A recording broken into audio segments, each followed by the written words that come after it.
Bless up, my viewers. So welcome back to another upload. Pleasant good morning. Continue to like, share, and subscribe. Leave your thoughts and your comments down below in the comment section. With no further ado, let us get into it. So this morning, my viewers, I want to know if you continue to like the video, share the content, leave a comment down below, subscribe to the channel. So let us get into this morning's story. With fewer boots on the ground after the failed attempt to extend the state of emergency, Area 1 police have increased their presence in troubled community in Westmoreland with a hope of establishing relationship that will aid in their anti-crime efforts. On November the 14th, Prime Minister Sh0l announced states of public emergency (SOE) in 7 police divisions for 2 weeks, including St. James and over Westmoreland, but did not get the support from the opposition for the government's request of a 3-month extension. The discontinuation of the SOE means that the military no longer has the power of a constable, which therefore affects the force multiplier efforts because they cannot be deployed independently. The enhanced security measures was deemed a success for the St. James in 2018 when homicide barely crept over 100 mark after fighting the previous year, but the opposition has objected to its continuous use to counter the crime in Jamaica. Across the island up until November, the senseless gang warfare between Coke Street, Darling Street, Russia, Dexter, Rivertop, Gullybank, Seaton, Crescent, and other communities in Savlamar, Westmoreland has contributed significantly to 113 slapaways this year in the parish since the start of the year. The walkthrough is told to see if we can lend any guidance to anyone who are criminals or one Chief ACP Clifford Chambers of the recent operation, just to remind them that the life of criminal is a cycle where you get taken out by cronies, the other gang get arrested, charged, and go to prison, or taken out in a shootout with the police. The initiative is also engage law-abiding citizens in these communities, so they will be encouraged to provide information. But publisher and former parliamentarian Lloyd B. Smith believes that the time come for a more sustainable plan for crime. He links the use of the SOE to net the fish.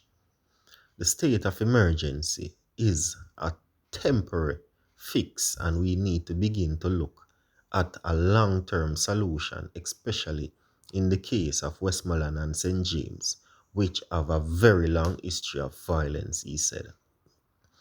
I link the SOE to the net fishing, where you drag in even the innocent who are then physically scarred for life because of the experience that they have to go through of being detained indefinitely and no recommends of apology for the state, but there is no meaningful collection of guns.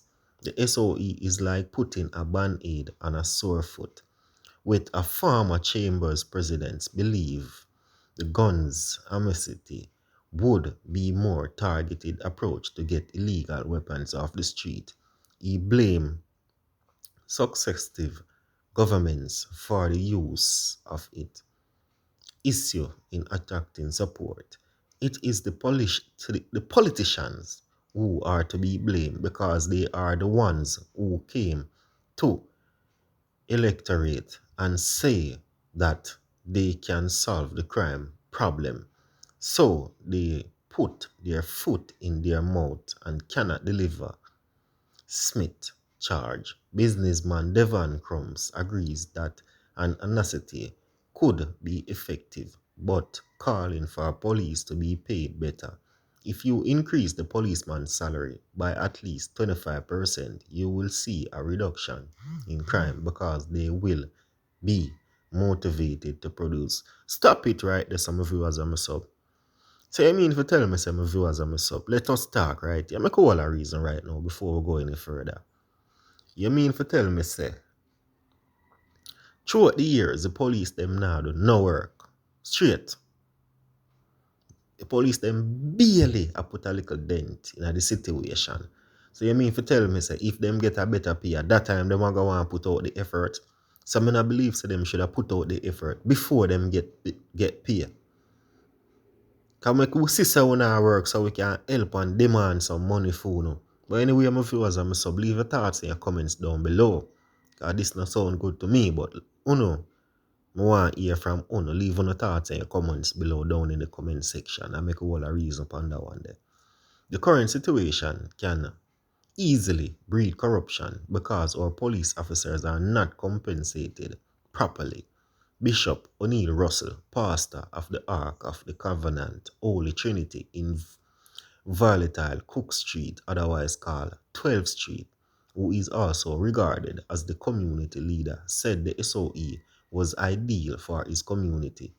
What has gone wrong in the country is that both political parties have failed the youth. They failed to create a proper employment and they failed to provide adequate security, but instead abused the youths and labeled them as criminals, said Russell.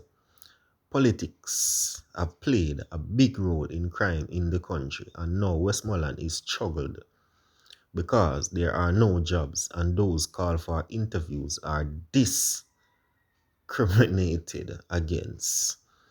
Some of you as I say, leave your thoughts on the comment down below and make me know what you think about that one, because your honest opinion always count. It was rough, yes, but I managed to survive. I write my letters to different agencies. I never stopped dreaming nor believing that I could make it to be a success story. The greatness of the community has to come from within the member within the community. You have to find a passion first for serving in order for you to transform and change people's life. You have to then find the motivation from within your country in order to help others around you. How have I been doing that? Firstly, I've been going to school, I've been participating in several activities, but for me the one that stands out the most is Circle K International, and now I'm a part of the Kiwanians Club. Some of the initiative that we did a Pre-Me Foundation project where we went to the Victoria Jubilee Hospital and we donated products for premature babies.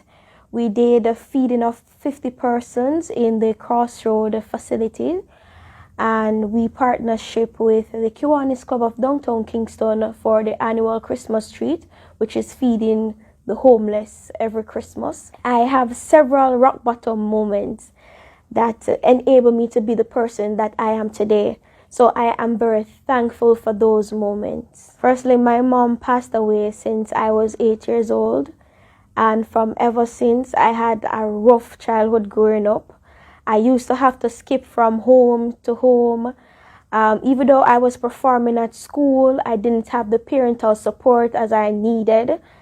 But there was a person that God sent along the way for me, which was like my grade coordinators, my guidance counselors, persons from outside that know that I was going through it, but they had some level of confidence within me so I could do and dream what I want to become. My father, I must say I thank him as well, because if he hasn't been so hard on me, even though he wasn't there for majority of my growing up, he made me the person that I am today. Because of him, I know how to do certain stuff within the household. I know how to approach my children to say what type of words I must not say and what I must say. I learned how to go out there on my own, be in the streets and get the knowledge that I need in order to survive. So I guess everyone that comes along your journey help you to do something. They motivate you to do better. Even though it might not be good, I felt neglected all the years of my life. because I think that people didn't care about me. I think that my father didn't care about me because at a young age he moved me out of his house. I had to live with a church sister, and his excuse was that I had demons, and then for other persons he told them that I was disrespectful, when deep down I was just looking for somebody to love me for who I am. And I was performing at a level that I say, yeah, I should be proud of. You should be able to say, yes, you are my father, regardless of what. How did I survive? Based on the charity work that I do, you have persons that constantly looked out for me. I was afraid to tell my story to most people because I was afraid that they were going to look down on me as an individual. In the 11th grade, I was smart in school, so most of my C0ps subjects, they were all paid for by the government and the National Commercial Bank and the PATH program. So for me, I got a scholarship, and then I moved to live with my grandfather, and then he passed away. So now I currently live on my own in the house that he left. It was rough, yes, but I managed to survive. I write my letters to different agencies. I never stopped dreaming nor believing that I could make it to be a success story. I used to have to work in the night while going to school. I got internship at the Ministry of Education. I did bottle service. I did any little thing that I could get my hands on. I did it to make a living. I work within the National Stadium as an official and in the media part with TRD Sports. So when I was working my work experience at the Ministry of Education, I met this lovely young lady, which is currently my sister, Moyet Evans. She was the one that said, Shamoya, you can go through university without paying a red cent. And that is what I did. I wrote my letters. Anywhere I wrote, I put in my life story, because most of the times persons use pride. But I had to put my pride aside, even though my pride made me cry a lot of times, and put what was going through, what I'm going through on paper, let them know this is it. I don't have any parental aid. Whatever. I'm involved within the community, and I just do it with a passion, determination. No, don't take no for an answer. If they say no, you write to them again. Listen, it's going to be hard. When they think they close the door on you, you call them. You go to the offices, you drop it off, you let them just say you need the money. Once they say that you need the money and they say, yo, this girl is not giving up, then they will definitely give you the money. And it becomes just a part of me that I started just apply for everything that comes our way. Apply. Then I went to Grace and Staff Community Development Foundation. I went to the PATH office again because I'm also on the PATH program, and I did right, and I was successful. I went through university 4 years of my life without paying a red cent. Even upon graduating, I didn't have to worry about paying for graduation. That's how blessed I am. It doesn't matter where you come from, but what you do at the end of the day.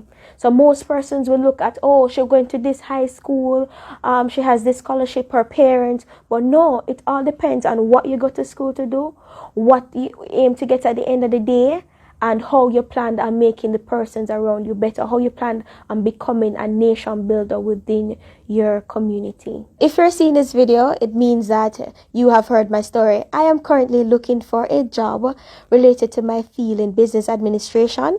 I am well versatile within the different parts of the environment, and I also have skills in accounting because I am a former accountant or accounting clerk / cashier from the Ministry of Local Government. So if you're seeing this and you want to contact me, you can do so at shamoyasmith15@gmail.com.